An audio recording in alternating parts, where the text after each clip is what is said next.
තාමත් ඔයා මේ වරද කරනවද? එහෙනම් මේක හොඳට අහන්න. ඔයා පැය ගාණක් මහන්සිලා කෑම හදලා මේ වගේ නිකම්ම ඒක කෑම මේසෙට යවනවද? එහෙම නැත්නම් මේ වගේ සුපිරි ඩෙකරේෂන් එකක් එක්ක ඒක කෑම මේසෙට යවනවද? මෙන්න මේ දේ කරොත් ඔයාගේ කෑමේ රසය දෙගුණකින් වැඩි වෙනවා.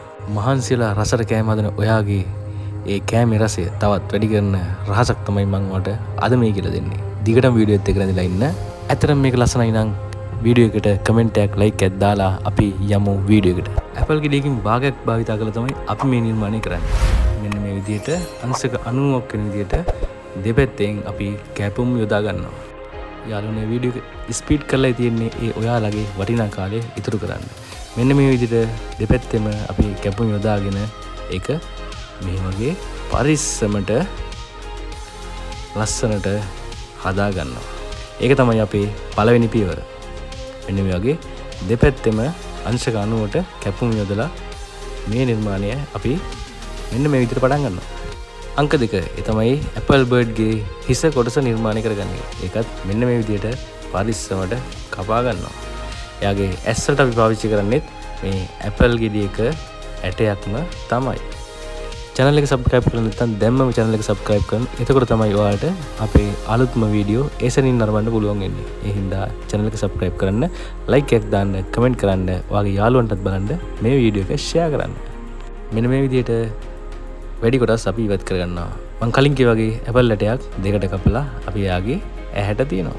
මේක හරිම සරලයි, හරිම පහසුයි. ඇපල් ගෙඩියකින් භාගයක් විතරයි මේ නිර්මාණයට අවශ්‍ය වෙන්නේ. ඔයාලටත් මේක අනිවාර්යයෙන්ම කරන්න පුළුවන්. මේ නිර්මාණය කරද්දී ඔයාලට එන ගැටලු මට අනිවාර්යයෙන්ම මේකේ කමෙන්ට් කරන්න. මම මේ හැම ප්‍රශ්නයකටම ඔයාලට පිළිතුරු සපයනවා. දිගටම වීඩියෝ එකත් එක්ක ඉඳලා ඉන්න. මේ පුංචි පුංචි පියවරල් ඔයාලට අත්‍යවශ්‍යයි. මම ඒවා හැම දෙයක්ම ඔයාලට කියලා දෙනවා. කෑම හදන්න ඔයාලට කියලා දුන්නට මේ වගේ දෙයක් ගොඩක් දුරට කියලා දෙන අඩුයි. සිංහලෙන් මේ වගේ වීඩියෝ කරන channel ඇත්තේම නැති තරම්.